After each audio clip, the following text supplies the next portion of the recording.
Togo, Burundi, Guinée, Seychelles, Tanzanie, Côte d'Ivoire, Burkina Faso, Ghana et bientôt Niger, mais aussi peut-être République centrafricaine. Que d'élections sur le continent africain en cette année 2020 qui s'achève dans juste une semaine.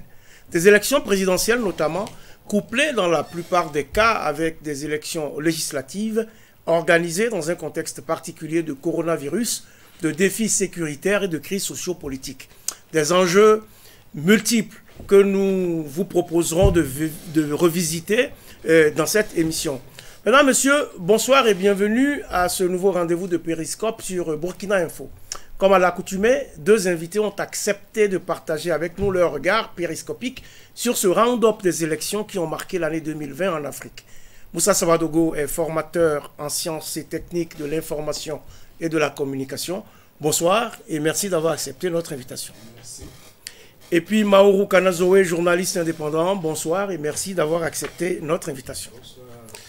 Mesdames, Messieurs, à nouveau bonsoir. C'est le 119e numéro de votre émission Périscope que j'ai le plaisir de vous présenter aujourd'hui.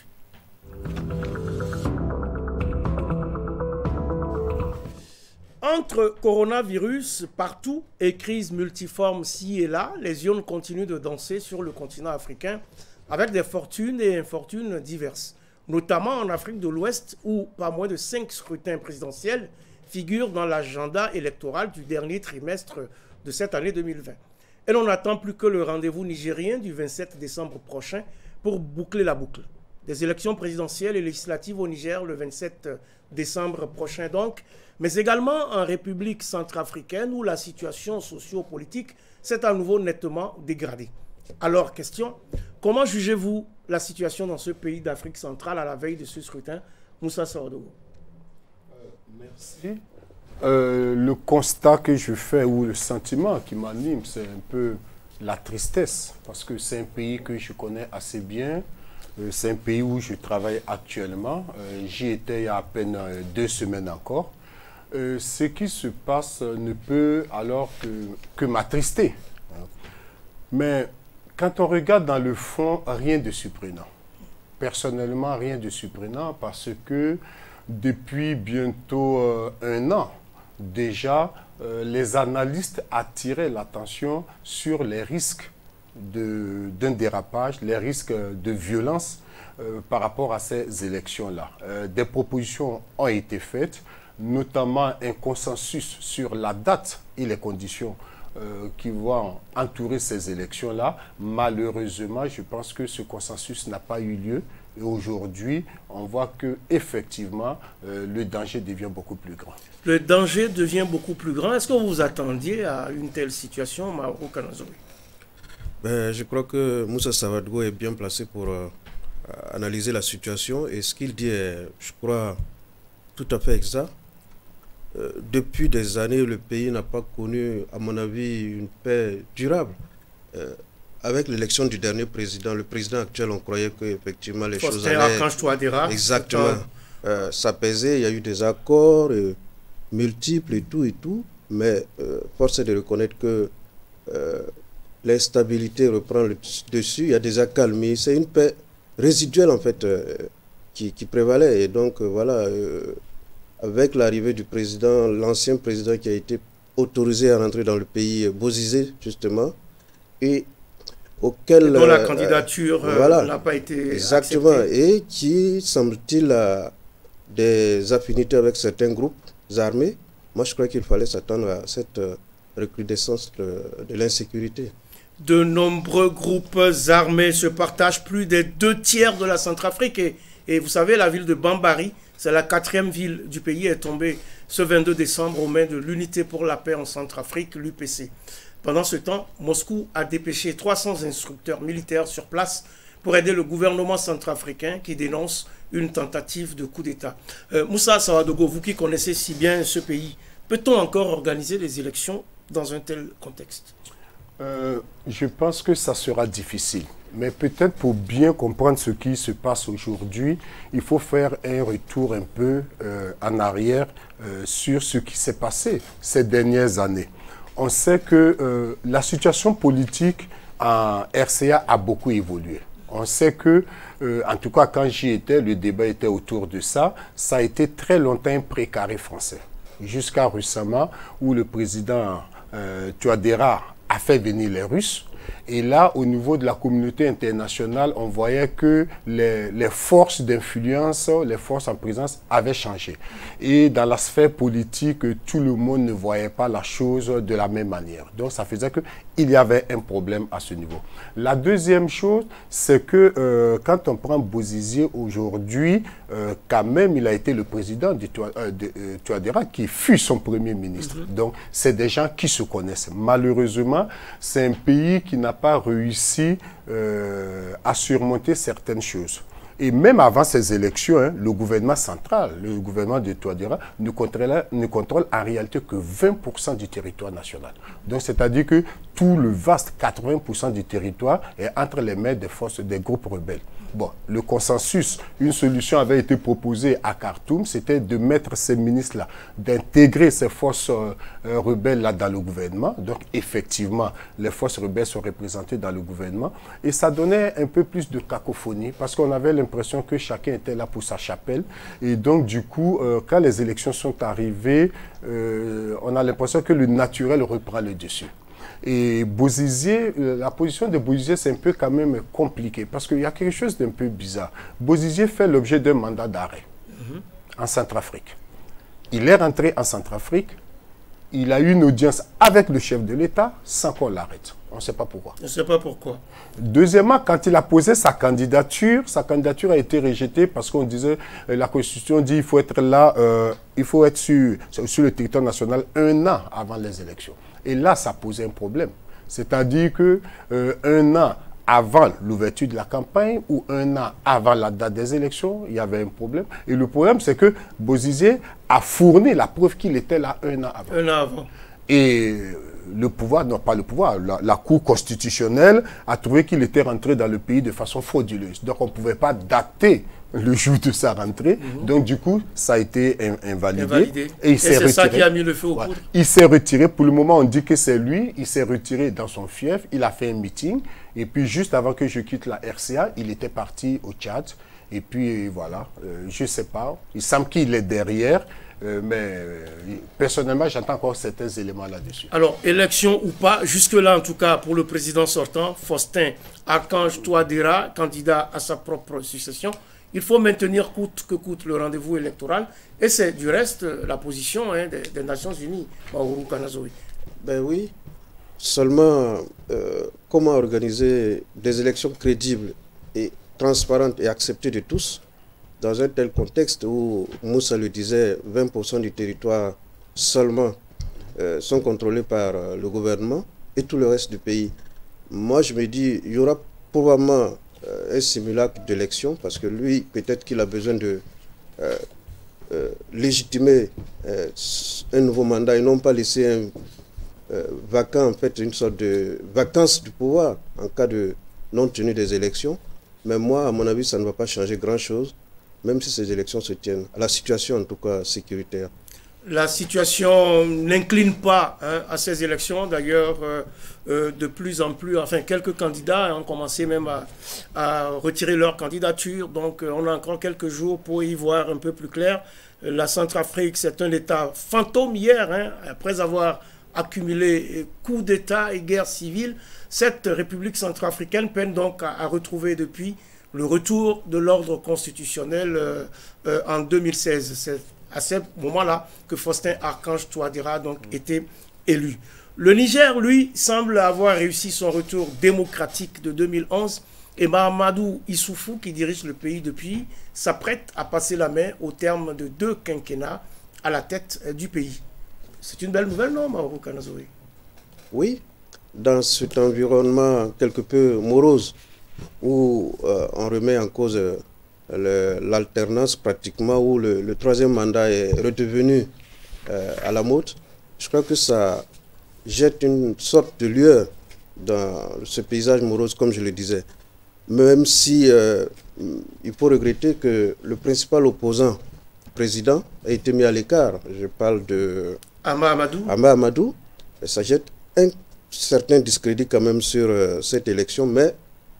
on retiendra quand même que le président sortant a bouclé ses 2 mandats et n'a pas cherché à tripatouiller la Constitution pour se maintenir pour un 3e mandat. C'est vraiment l'élément principal. Bien sûr, il y a le climat sécuritaire qui, un peu à l'image de celui du Burkina, fait que certainement des régions ne vont pas connaître le scrutin. Mais dans l'ensemble, on peut dire que c'est quelque chose à saluer. Une bonne nouvelle à saluer, Moussa Sawadogo. Il faut noter qu'il y a 30 candidats en lice pour cette course à la succession de Mahamadou Issoufou, et Marou Kanazoé l'indiquait tout à l'heure. Ama Amadou ne fait pas partie du casting. Alors, est-ce que cela vous surprend ou est-ce que cela vous révolte? Non, moi, ça ne me surprend pas du tout, parce que moi, je pense qu'il y a une décision de justice qui le rend inéligible. Bon, je suis légaliste, je ne vais pas rentrer dedans. La justice dit qu'il ne remplit pas les conditions. Je fais confiance à la justice nigérienne pour ça. Mais par contre, ce que je vois, pour moi, c'est quand même un succès quelque part. Parce que je me rappelle encore qu'en début 2020, au niveau de la communauté internationale, beaucoup d'analyses faisaient de la fin de l'année 2020 une période très dangereuse en Afrique. Parce qu'il y avait une série d'élections comme ça, dans un contexte d'insécurité. On pensait qu'on n'allait pas réussir à organiser ces élections, qu'il allait y avoir des problèmes de dépassement de délai, de cohabitation, et que tout était donné pour que ça explose. Heureusement, les choses sont en train de se présenter autrement. Et ce qui se passe au Niger, moi, me réconforte en attendant de voir un peu dans la réalité le résultat. Ouais, mais au moins, c'est-à-dire qu'il y a un principe démocratique qui semble être mise en place ici, c'est le jeu de l'alternance. Mais contrairement à certains pays, comme la Côte d'Ivoire aussi, on voit que le président en place a pris le soin quand même de désigner un dauphin et de faire en sorte que ce dauphin-là puisse faire l'unanimité, en tout cas au sein de son parti. Et peut-être que c'est une raison pour éviter certains problèmes, comme on l'a vu en Côte d'Ivoire par exemple. Alors, c'est sans doute une très bonne chose, et on l'a dit, le Niger rompt ainsi avec la dynamique des 3e mandats sur le continent. Vous pensez que cet exemple fera tache d'huile, Marou Kanazoé? Bon, ce qu'on observe pour le moment, c'est plutôt le contraire. C'est plutôt les remises en cause constitutionnelles qui sont de mise. C'est la grosse déception. Moi, personnellement, je me disais qu'on en avait fini avec ce phénomène-là, notamment en Afrique de l'Ouest. Je voyais peut-être juste un pays qui semblait flotter, le Togo pour ne pas le nommer, mais je me disais que venant d'opposants historiques, en guillemets, comme Alpha Condé ou Ouattara, qui se sont proclamés démocrates pendant qu'ils étaient de l'opposition, qui ont affiché vraiment des intentions louables, moi ça m'a vraiment marqué. Et j'espère qu'il n'y aura pas un effet de contagion. J'espère que les autres pays sauront s'organiser, notamment au niveau des sociétés civiles surtout, pour résister à ce processus. Mais on ne sait jamais ce qui est dans la tête des dirigeants. Et donc, on croise les doigts, mais ça va être compliqué à mon avis. On croise les doigts. Il faut peut-être que le Niger arrive à contaminer les autres pays pour que cet exemple fasse effectivement donc tache d'huile, et que la règle et la norme soient plutôt le respect de la limitation des mandats et des prescriptions de la Constitution. Ça va. Oui, je le souhaite aussi, mais je pense que si le président nigérien ne s'est pas laissé tenter par le 3e mandat, je pense qu'il a très bien compris le contexte aussi de son pays. C'est un contexte d'insécurité. L'opposition nigérienne n'était pas prête aussi à l'accepter, et peut-être dans le contexte d'insécurité que vit le pays, il a peut-être compris qu'il ne fallait pas ouvrir ce front-là. Peut-être ça, c'est une hypothèse que je mets. Maintenant, quand on regarde un peu partout en Afrique, malheureusement, les mauvais exemples font beaucoup plus de bruit. Parce que quand même, on reviendra là-dessus. Le Ghana a réussi. C'est un exemple. Le Burkina semble aller dans ce sens aussi, quand on fait attention à ce que le président Roch a dit. Maintenant, je pense aussi qu'il ne faut pas négliger le rôle de la jeunesse et de la société civile. Ouais. Et je pense que les dirigeants ont compris. Les derniers dinosaures qui résistent, pour moi, je pense que c'est une espèce en voie de disparition. Ils vont résister encore, mais je suis sûr qu'après 2-3 élections, on va finir avec ce problème-là. Pour revenir donc à la normale, il faut le signaler également, le Niger n'est pas le premier pays où le président sortant ne touche pas à la Constitution pour se maintenir au pouvoir.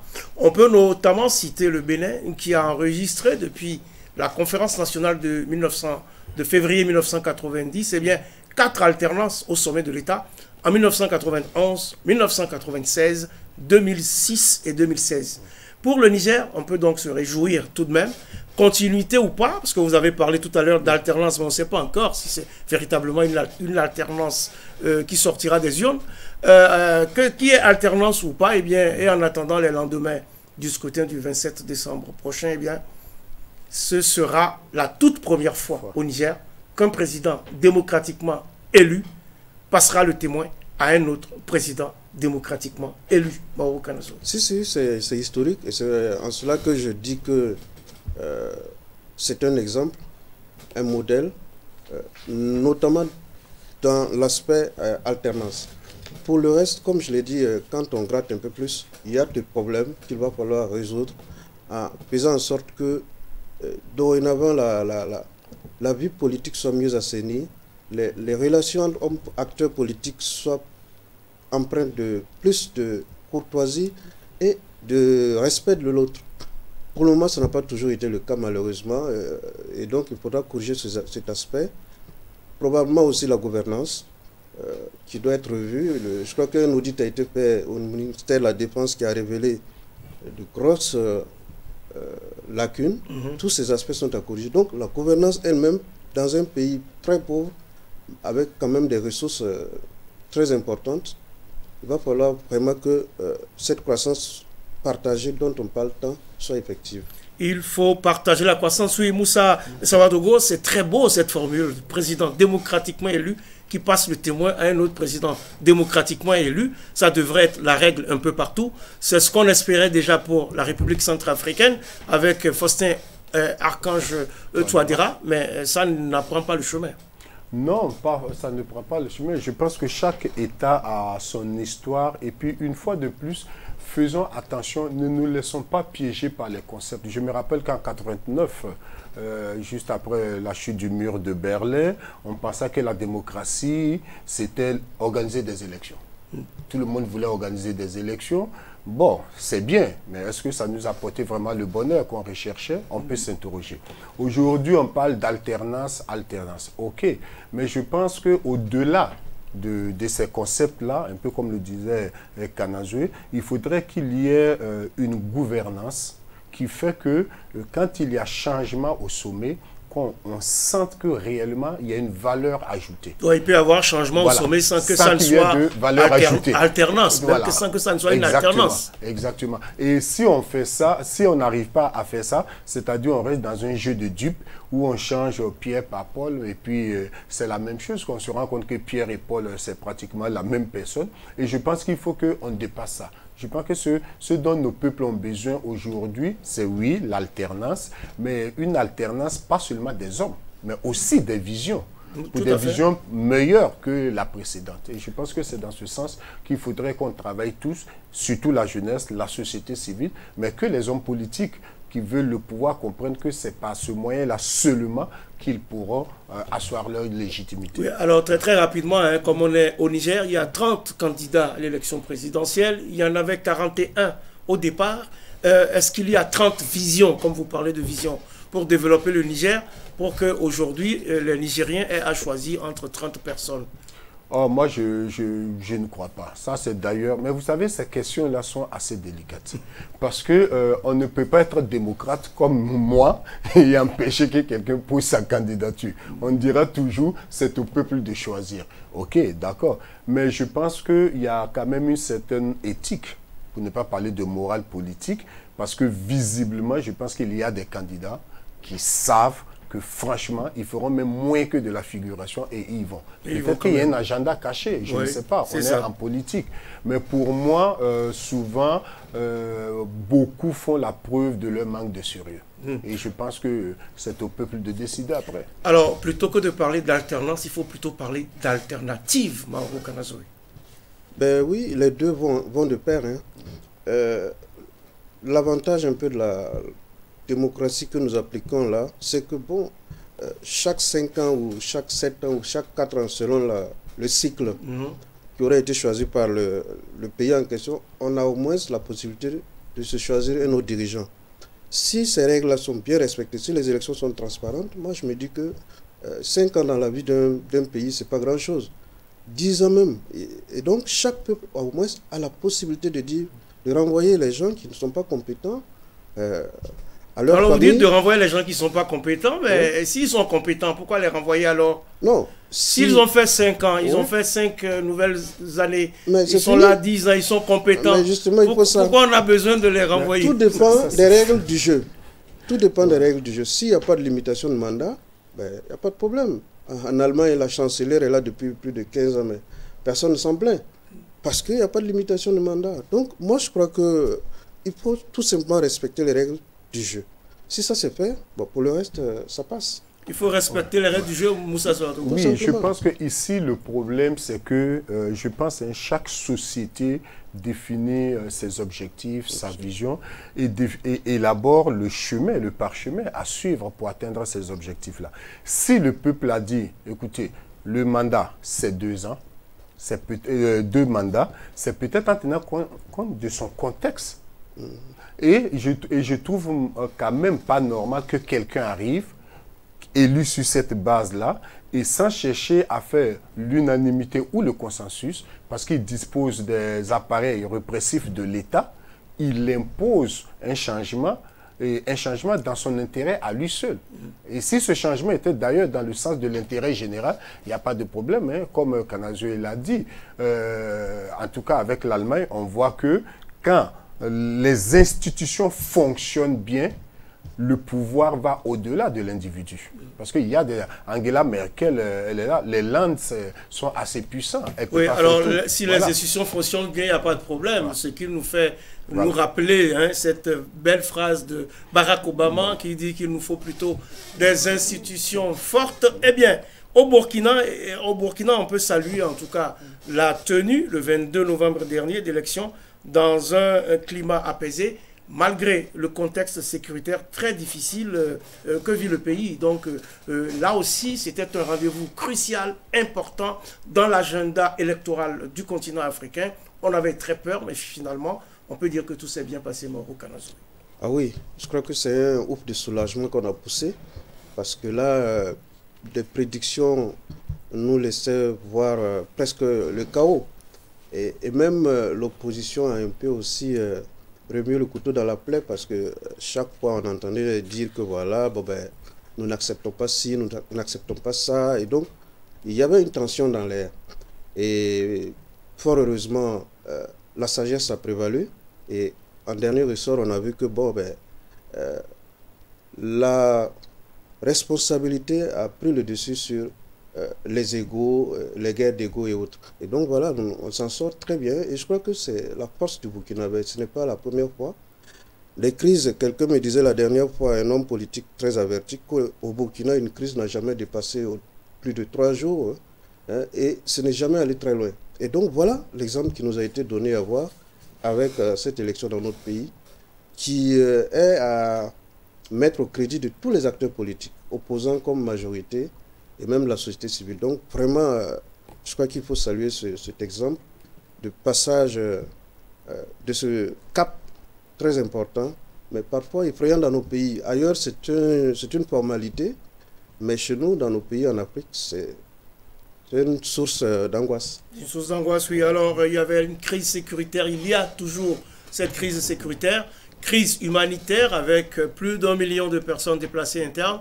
Il y a cette pandémie de la Covid-19, mais ces élections se sont tenues globalement dans un climat apaisé et globalement plutôt bien. on a de quoi en être fier, Moussa Samadougou. Oui, je suis fier qu'on ait réussi ce passage-là, parce qu'il faut savoir que c'était pas gagné. C'était pas gagné. La crise sécuritaire, la Covid, vous vous rappelez que même l'Assemblée nationale avait proposé un décalage par rapport aux élections législatives. Mais pour des raisons sécuritaires, justement. Et ce n'était pas gagné. Donc, malgré les insuffisances d'organisation relevées par la Cour constitutionnelle en ce qui concerne la CENI, je pense que c'est un défi que nous avons relevé. Mais moi, je saluerais deux choses. D'abord, la force de résilience des Burkinabés. On est quand même sorti pour aller voter. La deuxième chose, c'est quand même... On est sorti pour aller voter. La participation était à 50,79%. Oui, 50, oui, mais moi je dis, quand je regarde le contexte sécuritaire, le contexte sanitaire, avec des menaces souvent très claires concernant certaines zones, je trouve quand même que plus de la moitié du corps électoral est parti voter. C'est quelque chose à saluer. Ça, franchement, d'appréciable. La deuxième chose, c'est que quand il a commencé à avoir les bis concernant les fraudes et consorts, j'ai beaucoup, en tout cas j'ai suivi ça très attentivement sur les réseaux sociaux, j'ai beaucoup aimé aussi la réaction de la jeunesse burkinabé. Pour dire que nous ne serons plus les moutons de l'homme politique. Tout à fait. C'est-à-dire vous n'allez plus nous pousser à sortir dans la rue, parce qu'on voyait ce qui venait de se passer en Côte d'Ivoire, avec les résultats que ça donnait après. Et je pense que ça a montré quand même certaine maturité de la jeunesse burkinabé qui montre que petit à petit, nous sommes en train de faire notre chemin. Et je pense que le plus important en démocratie, c'est ça. C'est laisser chaque peuple trouver son propre rythme, sa propre vitesse pour atteindre ces objectifs-là. Et je pense que nous sommes sur le bon chemin. Sur le bon chemin, en tout cas, côté compétition, Roch-Marc Christian Kaboré a affronté 12 candidats dans cette compétition-là, donc électorale. Et à l'arrivée, eh bien, c'est lui qui remporte le scrutin présidentiel dès le premier tour, avec 57,74% des suffrages exprimés. Alors, Maourou Kanazoré, diriez-vous que c'était prévisible? Vous attendiez à ce que Roch-Marc Christian Kaboré remporte le scrutin dès le premier tour? Pas forcément, mais il y a, comme dans nos pays, la prime au président sortant, déjà, le parti avait déjà remporté l'élection au premier tour en 2015 sans cet appareil-là. Et donc, il y a quand même... le parti s'est bonifié. Et donc, la personnalité aussi du candidat, à mon avis, président sortant, a joué beaucoup dans cette victoire, sans compter peut-être des erreurs stratégiques aussi au niveau des autres candidats. Et ça a pu leur coûter cher en se voyant déjà à travers la signature d'un accord politique au second tour, alors que personne n'a évoqué une victoire au premier tour au niveau de l'opposition. Je n'ai pas compris ça. Je n'ai pas compris cette attitude. Et donc tout ça, bon, il y a plein d'autres aspects qu'on pourrait aujourd'hui décortiquer et qui peuvent avoir influencé les électeurs. Mais dans tous les cas, effectivement, beaucoup d'observateurs ne voyaient pas la possibilité de ce premier tour. Mais je crois qu'il y a eu un travail très, très impressionnant qui a été mené au niveau du parti au pouvoir. Les gens croient qu'une victoire se ramasse comme ça. Non, il faut un travail à la fois de mobilisation, de capacité aussi à mobiliser, à aller partout à la pêche aux électeurs, aux voix. Et donc, il y a eu beaucoup de choses qui ont été menées, certainement au niveau du parti au pouvoir, et qui ont permis ce score. Beaucoup de choses ont permis ce score, Moussa Samadougou. Est-ce que vous vous attendiez à ce que l'élection soit conclue dès le premier tour? Oui, personnellement, je vais vous surprendre, oui. Pour la simple raison que... Pourquoi dites que vous me surprenez? Je ne sais pas, peut-être. Je ne sais pas. Mais en tout cas, oui, parce que en fin 2019, j'ai mené une étude pour des commanditaires européens, justement sur cette question. C'était de voir quelle était l'issue prévisible de ces élections-là depuis fin 2019, et c'était clair. C'était clair que même s'il y avait la question de l'insécurité qui avait fragilisé le président Roch Marc Christian Kaboré, cela était un peu contrebalancé par les réalisations des infrastructures. Peut-être que les gens n'ont pas fait attention à ça. Beaucoup ont misé seulement sur l'argumentaire sécuritaire, alors que non. Et petit à petit, quand la campagne a commencé, nos prévisions, nos hypothèses se sont tout de suite vérifiées parce que les deux grands partis, c'est-à-dire le CDP et l'UPC, qui pouvaient vraiment porter le combat, bousculer, sont arrivés à l'ouverture de la campagne fragilisée. Parce que souvenez-vous de la bataille au sein du CDP, l'UPC, les cadres sont partis, et tout ça, ça confortait le MPP et le président Roch Marc Christian. Et tout ça, c'était prévisible. Par contre, là où on pensait que le combat allait être beaucoup plus rude, c'est pour les législatives. Parce que là, personnellement, ce n'était pas gagné d'avance. Parce que là, on pensait que ça allait être beaucoup plus... Et d'ailleurs, on le voit, le MPP n'a pas réussi à lui seul avoir la majorité. La majorité, il peut compter sur ses alliés. Le moins que l'on puisse dire, en tout cas, c'est que ces élections du 22 novembre ont bouleversé l'échiquier politique national. Le CDP, le Congrès pour la démocratie et le progrès, devient la deuxième force politique du pays et la première force politique de l'opposition, avec 15,54% des voix pour Eddy Komboigo à la présidentielle et 20 députés pour le parti à l'issue des législatives. Marou Kanazoé, c'était un parti traditionnellement au pouvoir. C'est vrai qu'il a perdu le pouvoir depuis 5 ans. Quel rôle pensez-vous que l'ancien parti au pouvoir, donc au niveau de l'opposition, quel rôle il peut jouer au niveau de l'opposition politique burkinabé? Peut-être un rôle de contre-pouvoir déjà, parce que c'est l'opposition, mais peut-être plus actif que du temps du mandat de Zéphirin. Parce que vous l'avez vu... vous l'avez parlé de Zéphirin Diabré, qui était donc jusque-là voilà, chef de file de l'opposition. Mais il passe le flambeau au CDP, dont le président a pris tout son temps pour féliciter le nouveau président. Ce n'est pas anonyme. Il n'est pas allé... Il a attendu la proclamation des résultats définitifs. Absolument. C'est son droit le plus absolu. C'est son droit le plus absolu, mais ça montre aussi que la défiance est là et que probablement que ce ne sera pas, ils ne vont pas se caresser dans le sens du poil pendant ce mandat. Donc moi, je m'attends à une opposition plus musclée, plus active, mais dans le respect bien sûr des normes, des règles républicaines. Et on verra ce que ça va donner. On ne peut rien prédire dans ce genre de jeu. Parce que là, il va falloir aussi qu'il compose avec les autres, notamment l'UPC dont on ne sait pas exactement vers où son cœur balance. Parce que là, j'ai l'impression que le parti est quelque peu partagé entre ceux qui veulent rallier le pouvoir du MPP et ceux qui préfèrent rester dans l'opposition. Donc, il va falloir chercher d'abord à regrouper tout ce beau monde-là avant de pouvoir lancer la stratégie, les activités et tout pour les 5 ans qui viennent. Ouais.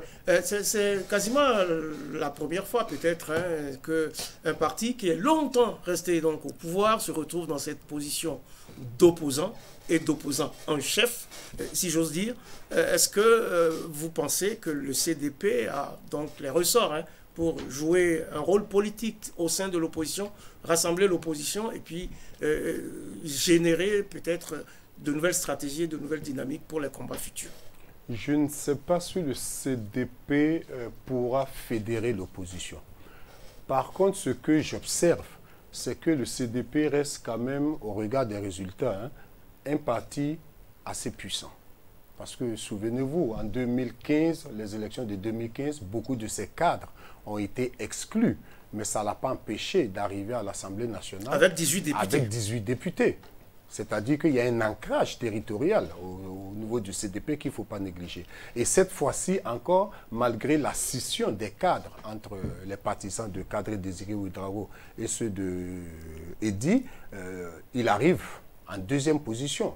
Donc c'est quand même un parti, quoi qu'on dise, qu'il ne faut pas enterrer si vite. Il est assez puissant. Maintenant, dans sa position d'opposant, étant dans l'opposition, je pense que le CDP doit manœuvrer avec beaucoup d'attention.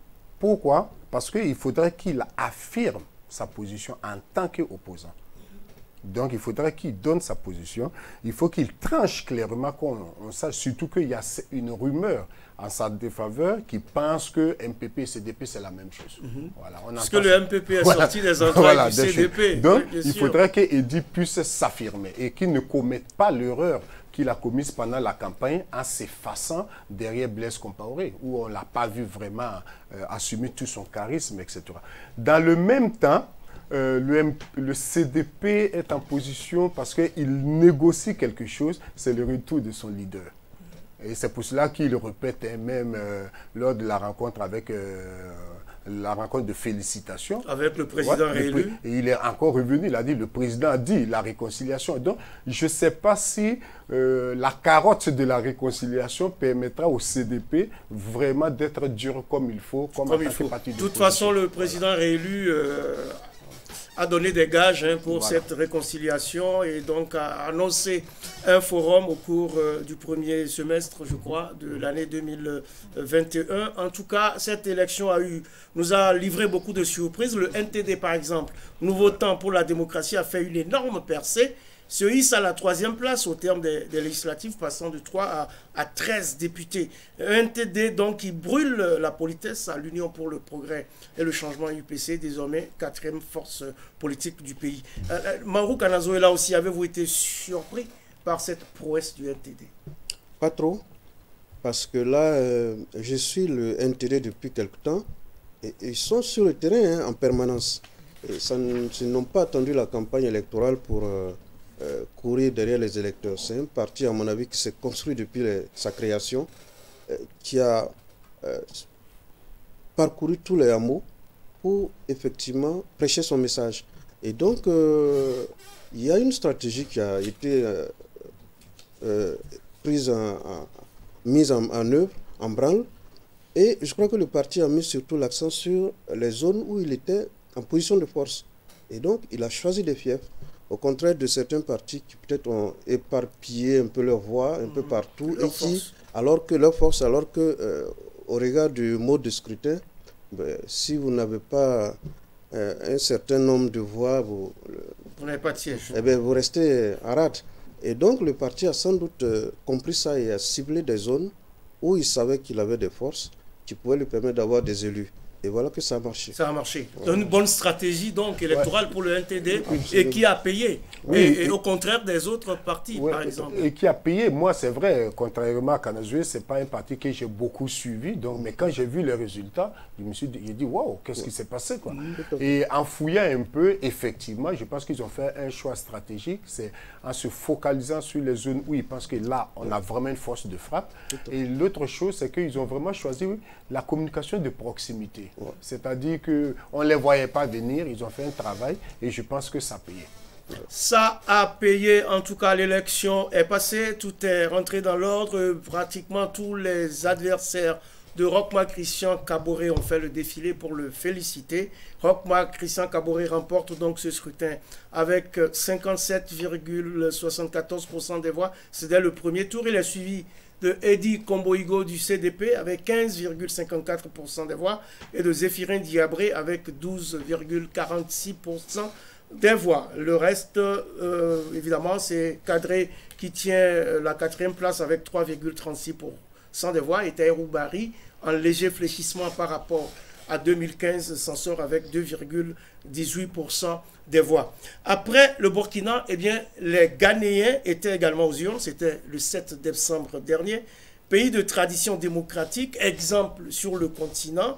Depuis 1992, le scrutin s'est achevé par la victoire d'une courte tête du président sortant, Nana Akufo-Addo, sur son principal challenger et prédécesseur, John Mahama Dramani. Mais ces résultats sont toujours contestés par ce dernier qui évoque des fraudes. Alors, le Ghana, on le sait, c'est aussi une référence sur le continent. C'est un exemple qu'on suit et on capitalise donc cet exemple-là dans notre expérience démocratique. Est-ce qu'on devrait s'inquiéter pour le leadership ghanéen sur le continent? Moussa Sawadou. Non, moi, la situation actuelle ne m'inquiète pas beaucoup. Ouais. Peut-être que ça va évoluer dans les jours qui viennent. Parce que, vous savez, en matière électorale, il n'y a pas d'élection où il n'y a pas d'irrégularité. Où tout est nickel. Non, ça je ne crois pas. Ça n'existe nulle part. C'est-à-dire qu'il y a toujours quelque chose, quelque part, qui n'a pas fonctionné. Le plus important, ce n'est pas de voir qu'est-ce qui n'a pas fonctionné. Bon, si, il faut le faire pour pouvoir corriger, mais le plus important, c'est de voir est-ce que ce qui n'a pas fonctionné est de nature à remettre l'intégrité de l'élection en cause. Et je pense que c'est ça le problème. Ben, j'ai vu que au Ghana, même s'il y a une contestation, je pense qu'il y a quand même de la retenue. Je pense qu'il y a malheureusement eu quand même quelques décès, si je me souviens. Voilà. Il y a eu des décès. Voilà, il y a eu des décès, ça c'est à déplorer. Mais je trouve que quand même au niveau des hommes politiques, le discours n'est pas un discours guerrier. Et je pense que le dispositif institutionnel du Ghana permet, je pense, de résoudre cette question-là. Et je pense que dans les jours à venir, on aura quelque chose de clair là-dessus. De clair là-dessus. Vous êtes de cet avis, même pas peur pour le Ghana? Non, je crois que le pays saura transcender un peu cette mini-crise. Parce qu'il faut le dire aussi, l'opposant Mahama continue à contester les résultats, mais c'est un pays aussi qui a la chance d'avoir des personnalités qui peuvent... malheureusement, le président Rawlings est parti parce qu'il était aussi une personne ressource dans ce genre de situation. Mais je crois que le roi des Ashanti est une personnalité très écoutée, très suivie. Il n'est pas inclus dans le processus démocratique républicain, même s'il a un statut. Comme en Côte d'Ivoire, les rois ont des statuts au Ghana. Il est, en tout cas à mon avis, quelqu'un de très écouté et je suis sûr qu'il arrivera, grâce à son influence, à peser sur l'ensemble des protagonistes pour que le pays sorte de ce petit passage à vide. Ce petit couac, c'est tout le mal qu'on peut souhaiter au Ghana, qui reste donc une référence pour nous. Absolument. On espère que les choses vont rentrer dans l'ordre très très bientôt. Vous avez parlé de décès tout à l'heure. Eh bien, en Guinée et en Côte d'Ivoire, on ne peut pas parler de leadership, puisque dans ces deux pays-là, les élections présidentielles de cette année n'ont fait que légitimer les troisièmes mandats. Alpha Condé pour la Guinée et Alassane Ouattara pour la Côte d'Ivoire ont ainsi réussi respectivement le 18 octobre et le 31 octobre la passe de 3 à la tête de leur pays à l'issue d'élections émaillées de violence. Alors très rapidement, Moussa Savadogo, quel regard portez-vous sur ces deux pays? Franchement dit, c'est ce que je disais tantôt. Malheureusement, les mauvais exemples font couler beaucoup plus de salive. Moi, j'ai été personnellement très déçu. Pour Alpha, je voyais ça venir. En Guinée, je voyais ça venir. Pour la Côte d'Ivoire, je pense qu'il a très bien préparé son coup. Parce qu'il nous a fait croire que non, qu'il partait, quoi. Or, il est revenu par derrière. Mais... parce qu'il s'est trouvé face à une force majeure. Je ne partage pas cet avis-là. Parce que quand même, il y a des informations très crédibles aujourd'hui qui disent que Gon Coulibaly, sa santé ne lui permettait même pas de mener une bonne campagne.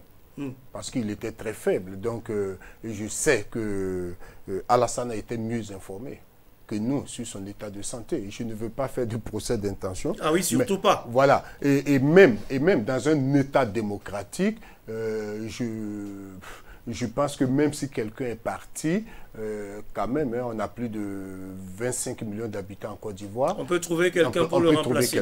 J'ai vu on ne fabrique pas un candidat, un présidentiable au pied levé. Comme ça. D'accord, je suis d'accord. Je me fais l'avocat du diable, mais qu'est-ce que vous voulez? Mais en fait, moi, la question que je me pose aujourd'hui, quand j'analyse froidement, est-ce que avait-il réellement choisi son dauphin? Est-ce qu'il avait vraiment choisi? Mahou Kanazo, de toute façon, on est là face justement à ce qu'on souhaite ne plus avoir sur le continent, ces changements constitutionnels qui entraînent des troisièmes mandats. C'est le cas en Guinée, c'est le cas en Côte d'Ivoire. Qu'est-ce que cela vous inspire? La déception, comme le disait Moussa, comme je le disais, venant de ces personnalités surtout, qui ont beaucoup incarné l'opposition en Afrique et dans la sous-région d'ailleurs. Alpha Condé, on sait ce qu'il a fait. Opposant historique. Absolument. Ouattara, c'est a aussi bataillé. même s'il il est arrivé au pouvoir dans les conditions que l'on sait, moi je m'attendais à tout d'eux, sauf cela. Et donc, quand vous parlez de dauphins et autres, mais il avait déjà préparé son coup, puisqu'il avait révisé la Constitution pour pouvoir se présenter à un troisième Oui, mais il mandat. avait dit que c'était pas pour ça. Oui, mais la révision de la Constitution, déjà, ouvre la voie à toutes les possibilités. Et donc, on se retrouve dans cette situation de crise post-électorale qui, heureusement, aujourd'hui, ça a été apaisé, mais à quel prix? Justement, vous dites que ça a été apaisé. Il faut souligner que les violences liées à l'élection présidentielle du 31 octobre dernier en Côte d'Ivoire ont fait 85 morts et 500 blessés. Absolument. Entre août et novembre. Voilà. Après maintes péripéties, eh bien, le dialogue a donc repris le 21 décembre dernier entre le pouvoir et l'opposition, notamment dans la perspective des élections législatives. Justement, est-ce qu'on peut dire que c'est véritablement apaisé et que cette fois-ci c'est la bonne? Je vous laisse terminer. Non, pas du tout. Les mêmes causes produisent les mêmes effets. Il faut savoir que ça reprendra. Moi, je suis convaincu que ce sera un processus probablement un peu où chacun cherchera à tirer les marrons du feu. Et là, on ne va pas s'en sortir. Si l'opposition avait réclamé une médiation indépendante, notamment les Nations Unies, mais apparemment ce n'est pas le cas. Et donc, il faut attendre de voir les résultats qui vont sortir de ces négociations. Mais moi, je n'y crois pas trop. Il faut attendre de voir les résultats, mais il y a quand même un dialogue. Et puis on peut espérer que la donne ait un peu changé. Il y a aussi le paramètre Laurent Gbagbo qui pourrait rentrer éventuellement. Est-ce qu'on est sur le bon chemin de la réconciliation en Côte d'Ivoire? Oui, j'espère pour la Côte d'Ivoire. Et en tant que Burkinabé, c'est tout ce que nous pouvons souhaiter pour la Côte d'Ivoire. Cependant, je dis attention. C'est vrai qu'il y a un ministre de la Réconciliation qui a été nommé, mais je me rappelle qu'il a eu Konabani à l'époque. Charles Konabani. Charles Konabani à l'époque, qui a été même saboté de l'intérieur. Et il a échoué. Mais en fait, le problème de la Côte d'Ivoire, la question de la réconciliation en Côte d'Ivoire est compliquée. Parce que il y a d'abord la question Gbagbo qu'il faut résoudre. Il y a la question Guillaume Soro qu'il faut résoudre. Et je pense qu'avec la sortie de Alassane pour dire que la place de Guillaume Soro, c'est en prison. Donc, vous avez dit que c'est des positions inconciliables? Non, je ne dis pas que c'est... Avec les hommes politiques en Côte d'Ivoire... Tout est conciliable. Tout est possible. Ma question est, est-ce que Alassane a réellement la volonté d'une réconciliation? Parce que dans la réconciliation, il y a beaucoup de choses qu'on lui reproche. À lui aussi. Est-il prêt à faire son propre mea culpa, voilà, pour aller vers cette réconciliation? S'il n'est pas prêt à le faire, je pense que ça sera difficile de parler d'une vraie réconciliation. Alors, réconciliation pour réconciliation, on en parle aussi en Guinée où Alpha Condé appelle donc au dialogue et à la réconciliation. J'exhorte chacun d'entre vous, a-t-il indiqué dans son discours d'investiture, c'était le 15 décembre dernier, à, je cite, « oublier le passé qui divise au profit d'un avenir d'unité et d'espérance ». Fin de citation. Mais apparemment, eh bien, le principal leader de l'opposition, Cellou Dalein Diallo, n'accepte pas cette main tendue du président guinéen. Ce qui n'est donc pas Mauro Kanazoé pour apaiser le climat sociopolitique dans ce pays. Oui, c'est le même mode opératoire qu'en Côte d'Ivoire ou que dans d'autres pays auparavant où on a fait un passage en force. On révise la constitution, on se fait élire, on dit dialoguons. Ben, le mal est déjà fait. Et donc, ça ne répare pas le mal qui a été commis. Et en Guinée, c'est pareil. Combien de morts de la part des violences policières? Il y en a eu trop. Il y en a beaucoup. Il y en a eu trop. Et tous les rendez-vous électoraux en Guinée ont toujours eu leur part de morts et de blessés pas seulement et de personnes emprisonnées. Pas seulement électoraux, les manifestations sont réprimées dans le sang en Guinée. Et comment est-ce qu'on va gérer cette question? Est-ce qu'on est prêt à livrer tous ces bourreaux à la justice? Voilà une des questions. C'est l'impunité aussi qui prévaut au niveau des forces de sécurité, qui est une des problématiques de la crise en Guinée. Et donc, moi, je crois que pour la Guinée aussi, je vois la même chose qu'en Côte d'Ivoire où les gens risquent de se séparer en queue de poisson. Moussa Sawadogo, les gens risquent de se séparer encore de poissons en Guinée. Oui. Et pourtant, il la faut, cette réconciliation. Il faut le dialogue. Il la faut, mais vous savez quand même que même si la politique est un lieu où tous les coups sont permis, en fait, tous les coups ne sont pas permis, quand même, il faut une certaine éthique, une certaine morale, parce que quand même, on travaille pour l'intérêt général. Mais le gros problème ici, en Guinée, par exemple, et puis un peu comme en Côte d'Ivoire aussi, c'est qu'il y a rupture de confiance entre les principaux acteurs. C'est ça. Parce que en tant qu'homme politique, on reste quand même des humains. Ils ont leurs sentiments. Ils se rencontrent en tant que des personnes. Et quand il y a une confiance vers un intérêt général, quand on a une compréhension de l'intérêt général et que c'est juste la méthode pour arriver qui fait problème, on peut trouver des compromis. Je ne parle pas de compromission, des compromis. Mais quand je suis en face de l'autre, je sais que c'est le diable. Et que quel que soit le compromis que je ferai, je vais le regretter plus tard. J'hésite à aller. Et surtout, comme l'a dit Kanazoué, tu joues à la déloyale, tu t'imposes et puis tu dis, viens, on va s'entendre. Et je pense que ça pose problème. Ça pose problème. Voilà. Centrafrique, donc c'était République centrafricaine. Ensuite, on a parlé du Niger, dont les élections présidentielles sont attendues le 27 décembre prochain. Ensuite, on a évoqué le Burkina Faso, on a évoqué le Ghana, puis la Côte d'Ivoire et la Guinée, mais nous sommes pratiquement à la fin de cette année 2020 qui aura donné bien des tourments à la planète entière. Et j'ai envie de vous demander en 2 mots, juste en quelques secondes, quels sont vos coups de gueule et coups de cœur pour cette année, Mauro Kanazoué? Mon coup de gueule, c'est déjà la situation que notre pays a vécue sur le plan sécuritaire. C'est vrai, la situation s'est quelque peu améliorée. C'est en dents de scie, hein. Bon, de temps en temps, il y a une accalmie, ça reprend. Mais quand on prend une analyse globale de l'année 2020, je crois qu'on pourrait se satisfaire, même s'il y a beaucoup de déplacés, beaucoup de victimes qui sont toujours là, des pans entiers de notre pays qui sont difficilement accessibles. La preuve, les élections n'ont pas eu lieu. Donc je crois que c'est vraiment mon coup de gueule, c'est le coup de cœur. Voilà, le coup de cœur, c'est nos élections qui sont bien passées et qui nous permettent de, comme l'a dit Moussa, il y a une forte résilience des populations et qui nous permet de passer ce cap-là, qui aurait quand même pu être un obstacle supplémentaire. Mais voilà, tout s'est bien passé comme une machine huilée. Dieu merci, on peut s'en féliciter. On peut s'en féliciter. Moussa Sawadogo, coup de gueule. Moi, mon coup de gueule, c'est contre le terrorisme. Parce que j'ai vu le mal que ça fait à notre pays. Ça a failli réveiller de vieux démons religieux, ethniques, etc., etc.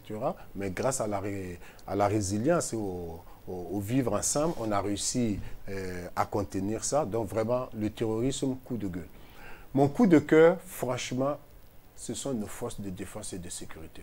J'ai eu la chance de les voir sur le terrain et je trouve qu'il n'y a pas mieux don de soi pour la patrie que le travail qu'ils ont fait sur le terrain. Et franchement, je leur tire mon chapeau.